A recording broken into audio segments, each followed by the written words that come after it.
So-called films come in all different shapes and styles, and one director, Walter Hill, has more than enough style to offer in this ultimately influential and very smart crime thriller by the name of The Driver.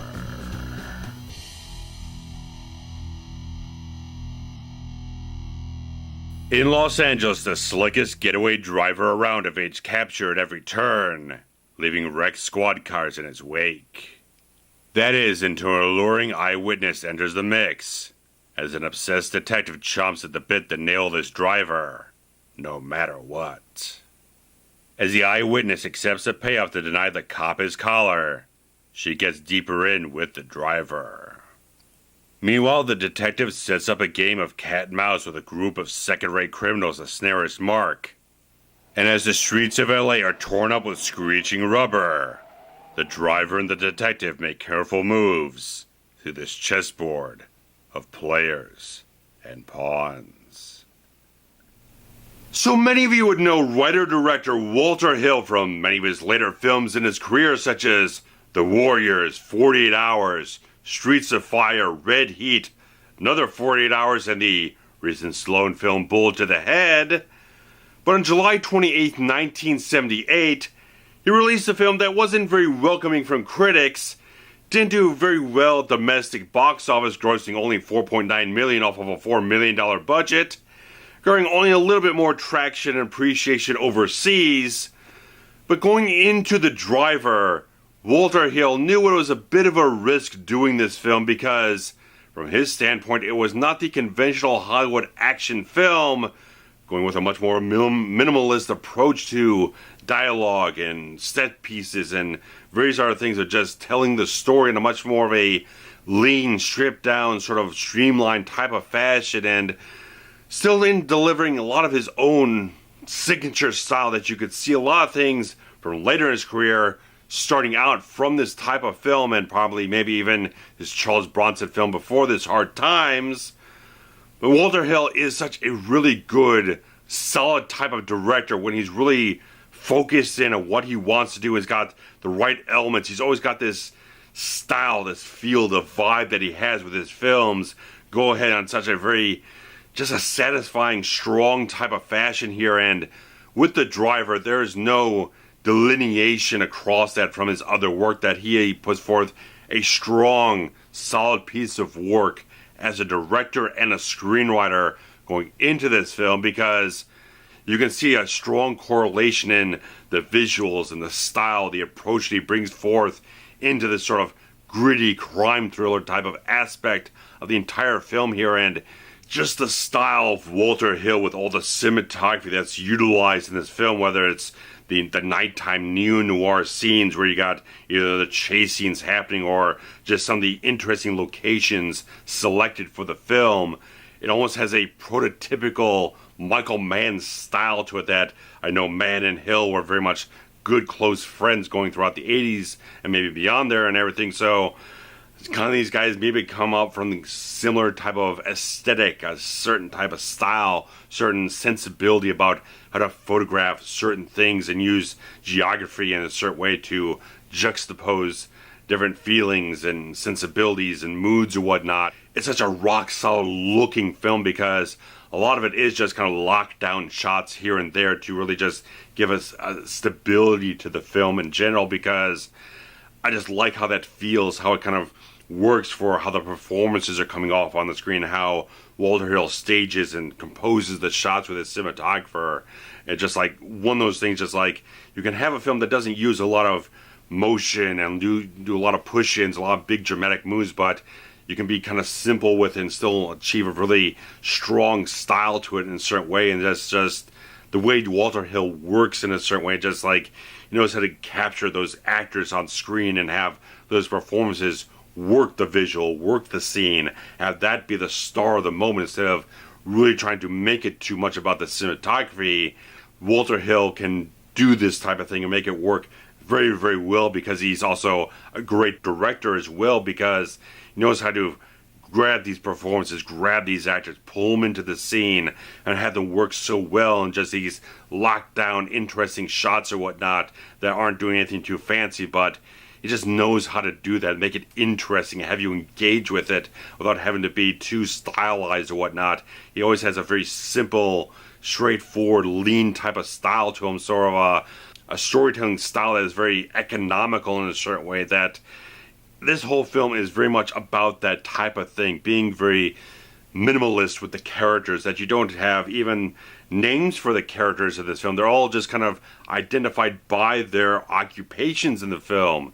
There's the driver, the detective, the player, the connection, all these different little things. It's like he made it so streamlined, so stripped down to just the bare bones of it. And that's the type of filmmaker Walter Hill can be. He can just strip it down so much and still make it interesting and engaging and compelling of what these characters are doing, even if there isn't a lot of backstory or a great deal of development or just like even direct names of the characters. It's just like it's also kind of abstract in that certain way to kind of see these characters just as who they are, what they do, instead of having to kind of go deeper into who they are and where they came from, all these different things going on emotionally. Just like he can make that compelling and make it interesting, just make that type of stuff spark off and work so well in the film when you've got some fantastic actors in this whole film. Because up to this point, Ryan O'Neal had kind of been more kind of like maybe romantic films, a little bit comedies and whatnot, but he had enough star power at this point in time for producers and other investors to get involved with the film and back it. And it's like he has such a great presence in this film as a character who does embody that minimalistic style, because he has only like 350 words that he speaks throughout the entire course of this 90-minute feature. And just like, I was just so captivated by what he did in the film, because he has such this sort of like cool swagger about him, just like how he just moves through a scene and just captivates your attention with how he just looks at a character, just shoots out on expression here and there.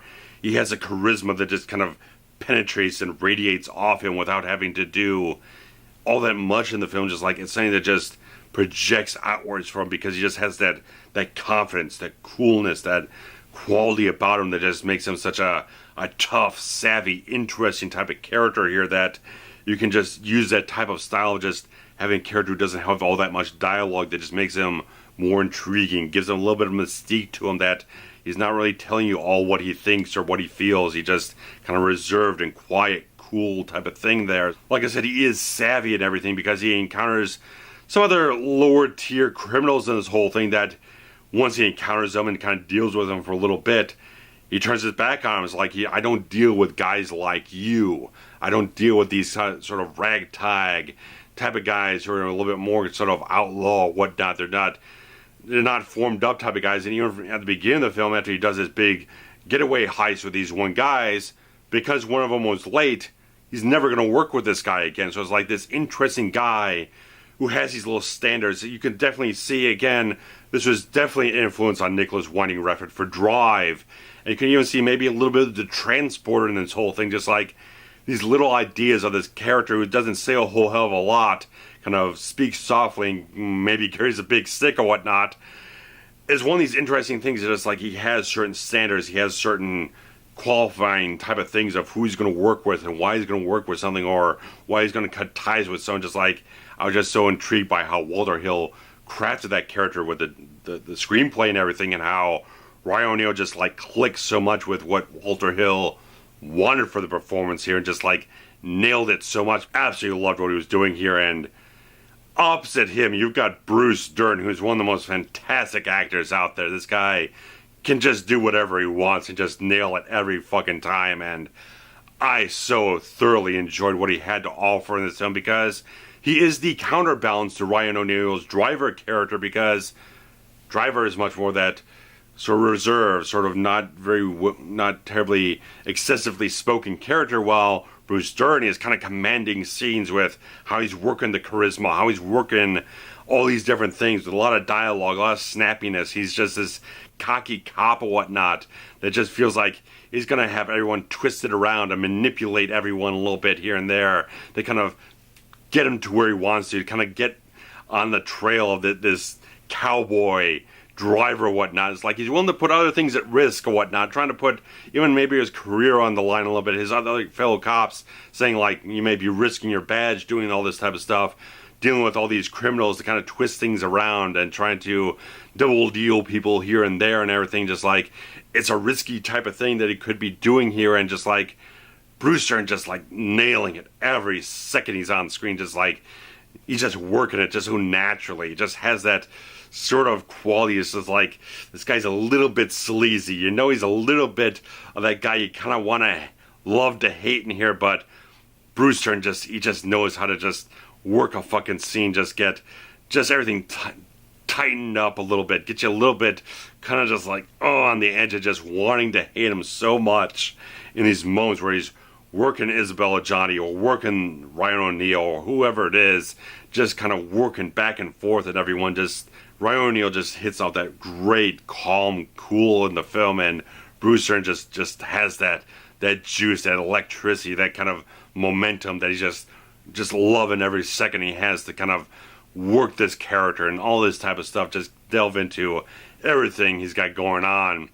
I just really enjoyed the performance he had there, and you got two actresses in this film who are Oscar nominated, and one was Ronee Blakley, who maybe we know more from like Nightmare on Elm Street later on, but she apparently had done some really solid dramatic work up until this point, and she was very much well respected and given this nice little role in the film of the connection, who kind of gets the jobs for the driver in this whole thing, kind of connects him off to the other criminal elements to kind of negotiate little things like trading off the dirty money for clean money or different things like that. So it's a very nice little performance from her. She's nice and solid in this whole thing, and apparently at the time they're kind of talking up that it was a little bit of a different thing to have almost like two women in the film as kind of gangster type of characters who are also very confident, very self-assured, very independent type of characters in a certain way.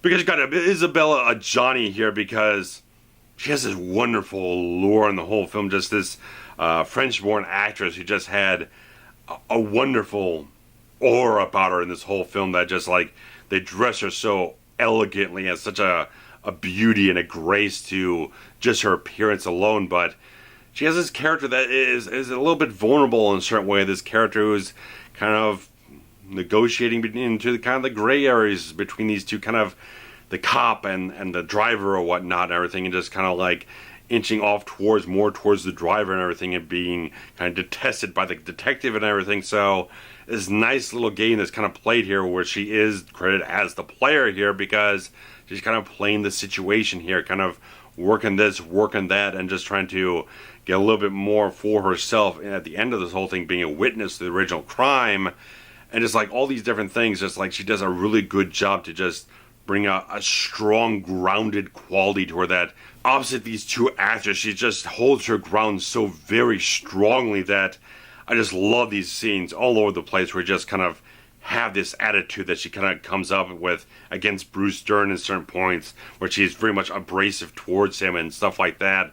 Shows a little attitude, but she also has a little bit of class to her and everything. So it's like a nice package where you just cast the right actress in the role. But apparently, because the film really wasn't a box office hit domestically and wasn't well welcomed by critics, she did end up looking back on the film as a kind of a bad career choice for her, because a lot of opportunities dried up after this film. It wasn't really until like 1990 where she would get a nomination for another Oscar for actress in a leading role. So it took a long time for things to get a little bit more back on track for her career and get a little bit of upswing there, at least on a critical level and everything. But Ryan O'Neal continued to work in some really good films, stuff like that, and ended up having recurring roles on television series. So he maintained a steady career after this, and obviously Bruce Dern's become kind of a legend of acting and whatnot, getting recently Oscar nomination for Nebraska, and doing some other wonderful films of all different styles and genres and whatnot. So he's made a solid career for himself.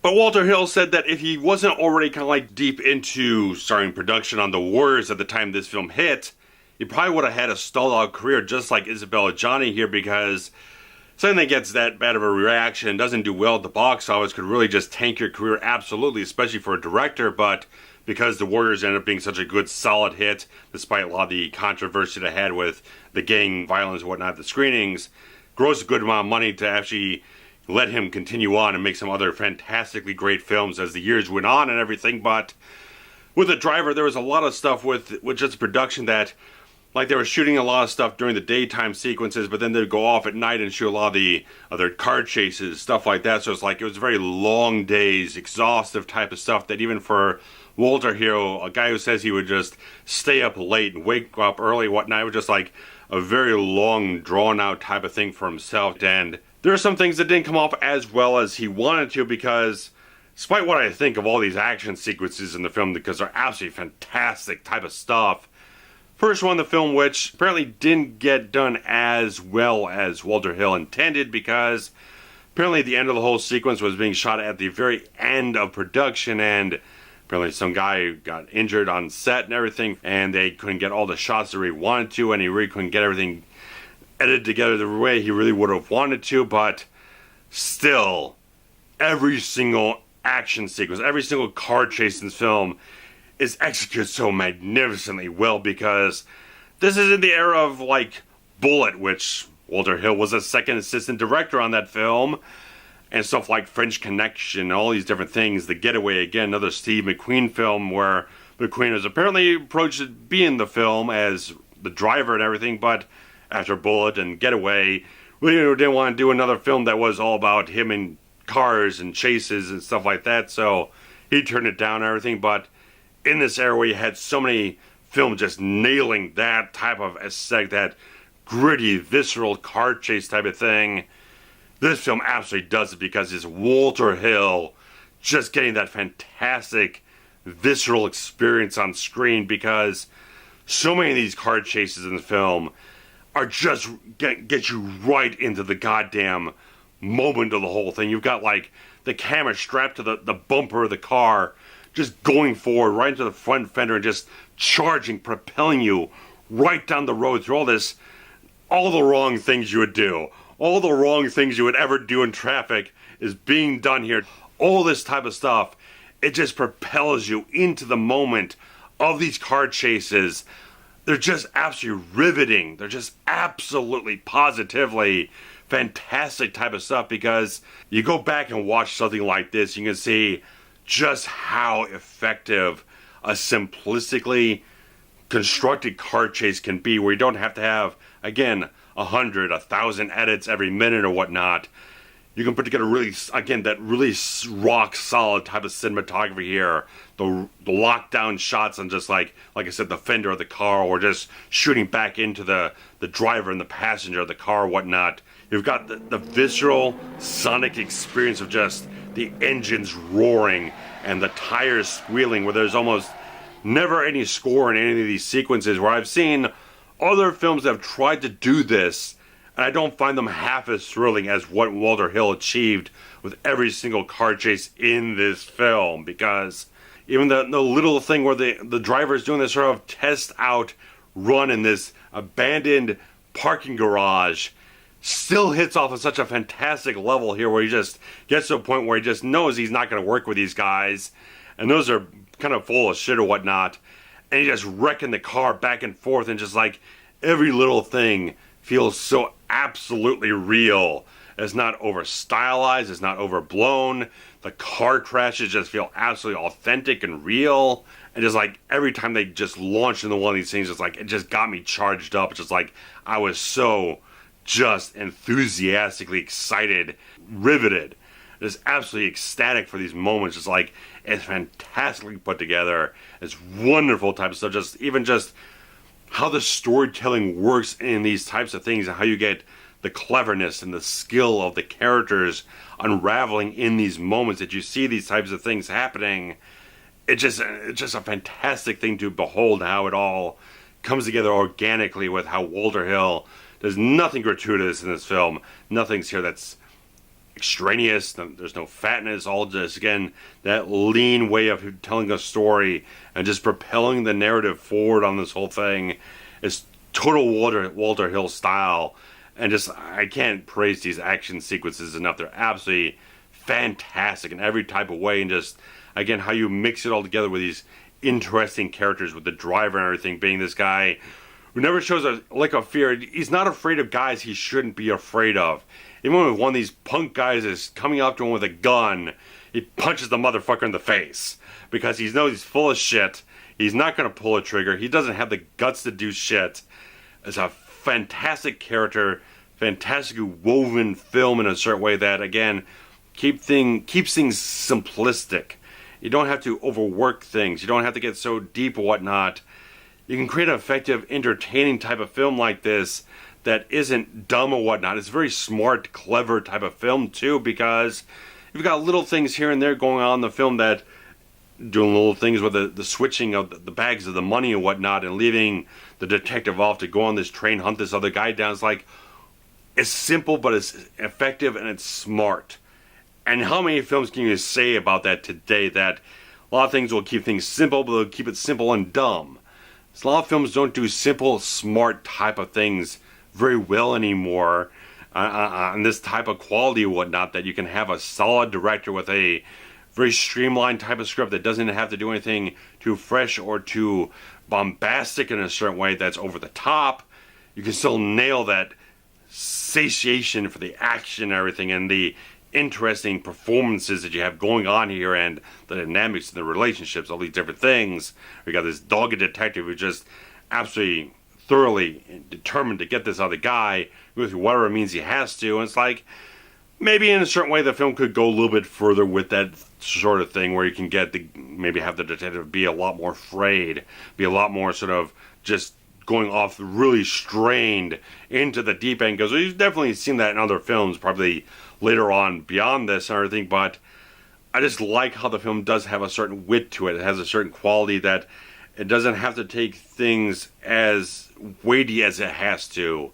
That it can, again, keep that simplicity going for it, and just follow a nice sort of narrative that you can have fun with and be entertained with, and just kind of follow along in a nice way. So it's like, you could definitely say The Driver was a film that was well ahead of its time because of all the influence it's had on other filmmakers later on down the line, with Edgar Wright with Baby Driver, Nicholas Winding Refn with Drive, and probably a lot of other people too have looked at this film, known Walter Hill's career, and looked back on it, found this gem, and came up with their own new stories, their own spins, their own approaches to it and everything. So it's such a wonderful type of thing to find something like this that's influenced things from 30 plus years later or whatnot. We're up to 40 years since this film hit theaters, and has had such a sort of a renaissance or whatnot to get this cult film status, and having people gradually come into it and discover it and celebrate it for the impact it's had on a whole new generation of filmmakers. So